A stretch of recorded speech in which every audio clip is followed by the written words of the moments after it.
Well, gamer Stallions, fiction has become fact, and Netflix is indeed adding games to their subscription service, perhaps Netflix Originals. That'd be pretty sick. Starting next year. Let's talk about this thing.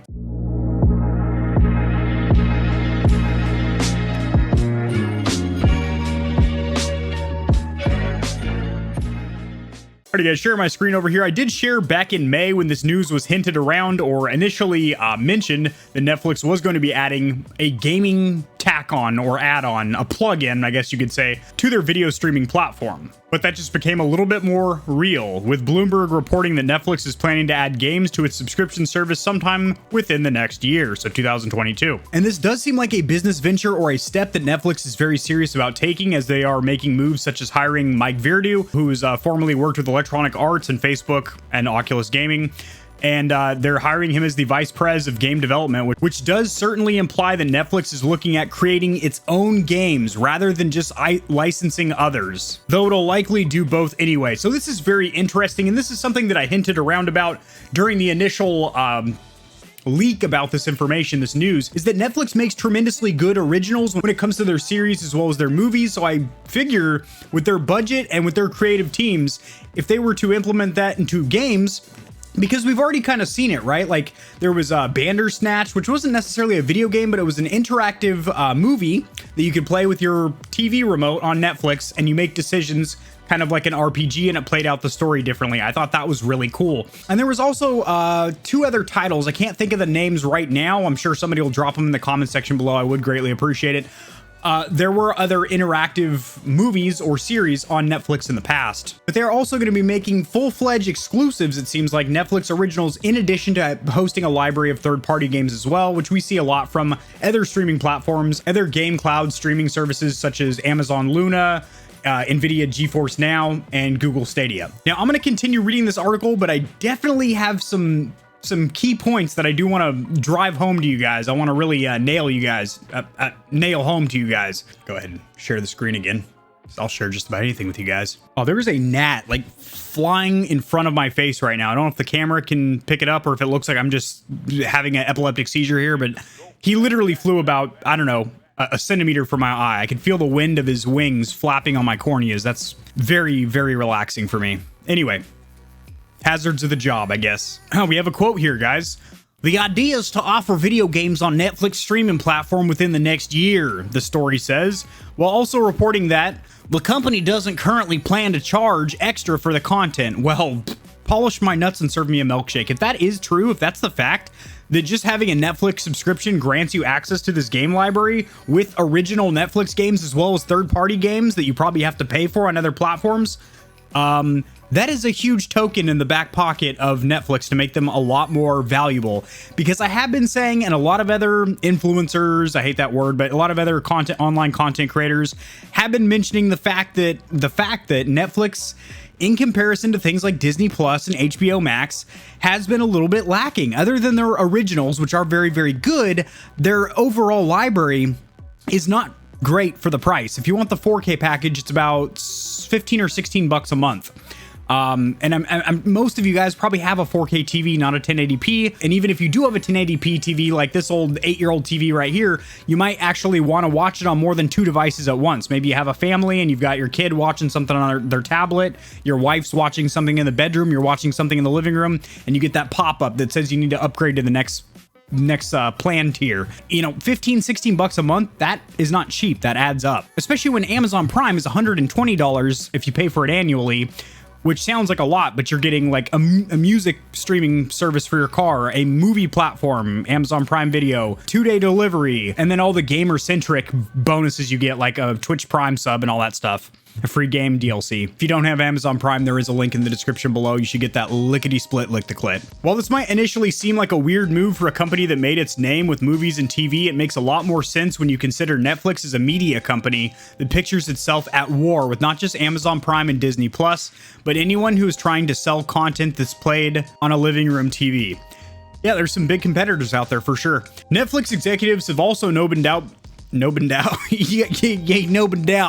ain't no doubt in your mind Netflix executives have no doubt been looking from afar with their binoculars at Microsoft's growing success of the Game Pass platform, absolutely massive right now, guys, and thinking, yes, this is something that we should be doing as well, and making millions and billions from, just like Amazon have done and fucked up, and just like Google have done and also effed up. Kotaku! Journalist at Kotaku. Language, guys. The Stallions here. We ain't got no baby ears over here. Because Game Pass is now implementing... I am making up all kinds of words right now. They're implementing... Microsoft Game Pass is now implementing things such as xCloud, which is their game streaming platform, where you can use an iPhone, an Android phone, a tablet, or an under-spec PC that's not a gaming PC because you're not actually using your GPU and CPU. They have a pretty substantial and robust cloud gaming service called xCloud, which is included with Game Pass. It's not like an extra tier yet or anything, which is great. Down the road, I do foresee them having a third tier, so Game Pass Standard, Ultimate, and then like Triple Tomahawk Deluxe Nutbuster 3000 or whatever they're going to call it. That's patented, by the way, Microsoft. Don't you dare steal that from me. This is good news for Netflix shareholders. I got a couple of shares in the old portfolio, but the more this industry, I'm assuming they're talking about the video game industry, not just media streaming as a whole, starts leaning towards subscription-based services as a means of generating revenue, the more dangerous these streets become for all of us, the people actually paying for and playing the games. I don't see how, honestly, whether you're playing the games. Now, I do get the argument that you don't actually own the game, even when you buy a game digitally. If the servers were ever to go down or something, we're seeing that with consoles like the 360 and the PlayStation 3. Granted, Sony is keeping the PS3 server up now, but, you know, I get that. And it's even disc-based games, you know, modern disc games, for example, Valhalla only has 1 gigabyte of data on it, so it's not a real physical copy. It's not like the Atari 26, the Sega Genesis, the Nintendo Entertainment System, where you can just pop a cartridge in that you had as a child, you know, 20 years ago, still works no problem. So I get that's why it's dangerous, is because you never actually own any of the content that you're paying for. You're just paying for a monthly subscription, just like when you rent a house or you lease a car. That money is going literally nowhere. It's not an investment. It's just you're just giving the money away. Take this recent Gamastura story, for example, which shows Google is about to start giving developers a cut based on how long people play their game. I don't necessarily see that as a bad thing either.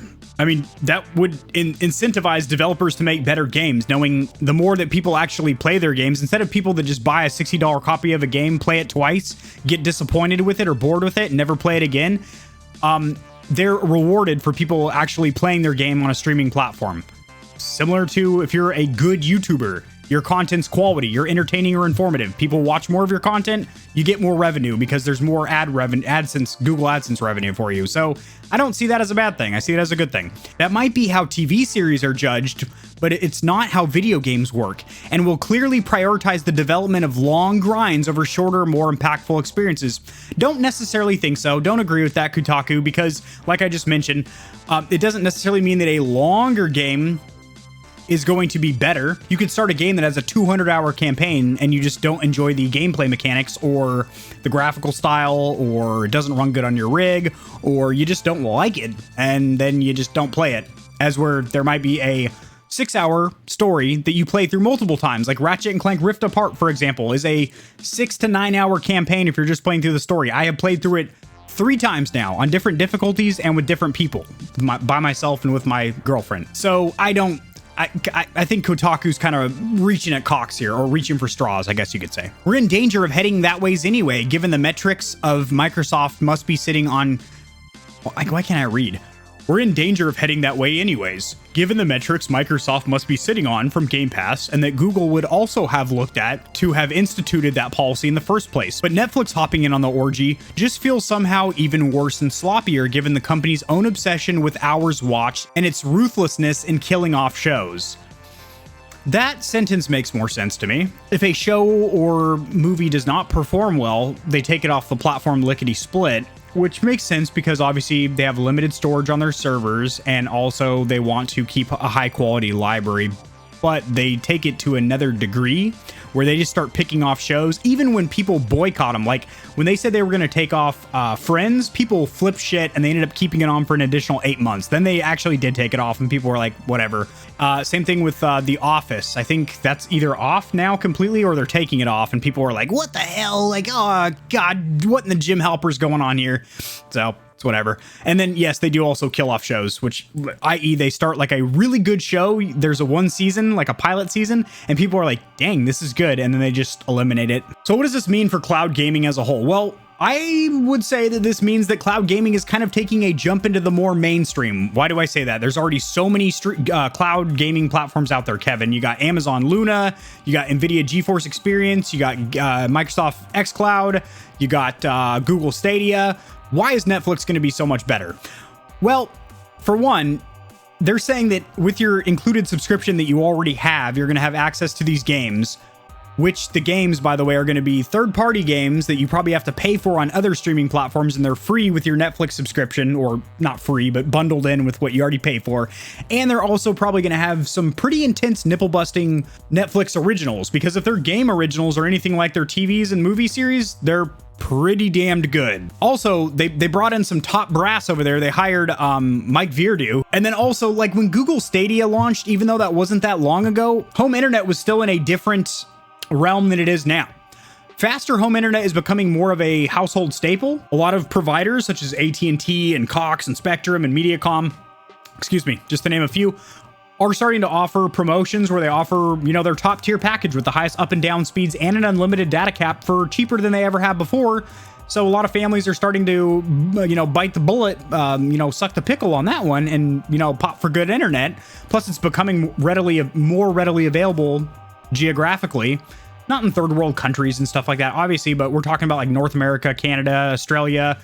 Internet is pretty good. Not to mention, if it's just attached to Netflix's servers, which are already huge, they might not have some of the input lag and latency and basically just glitchiness that we saw with Stadia, which wasn't terrible, but there was definitely noticeable input delay and stuff.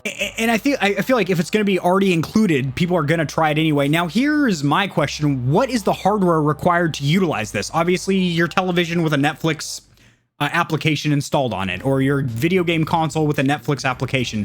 Do you need a special controller? Like, you know, the Amazon Luna and Google Stadia, they both require like a proprietary controller that you just take from room to room in your house and have the app, the Google Stadia app, installed on your devices in each room. So are you going to need like a special Netflix gamepad or something? Or can you just use an existing Xbox or PlayStation controller via like Bluetooth? That remains to be revealed to us. Well, that's my 2 cents. What is your guys' Buffalo Nickels? Go ahead and drop them in the change purse down below, i.e. the comment section, and I will see you guys in the next video, which will be tomorrow because I upload daily. Except I did miss an upload yesterday, but I did make a written post explaining why that was and everything. You might notice if you're a subscriber.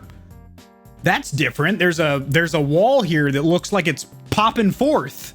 There is a 3D wall here. Also, this whole side of the room is almost done. It's a little torn up still, but I'm basically the gamer heaven here, which is the YouTube studio, is going from 2.0 to 2.5, a full revamp, refresh.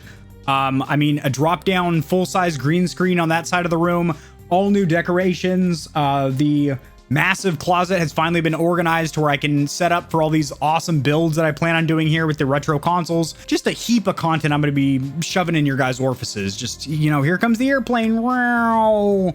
Feeding you spoon feeding you a lot of good content. Hot piping fresh off the pipe. Hot piping fresh off the piper.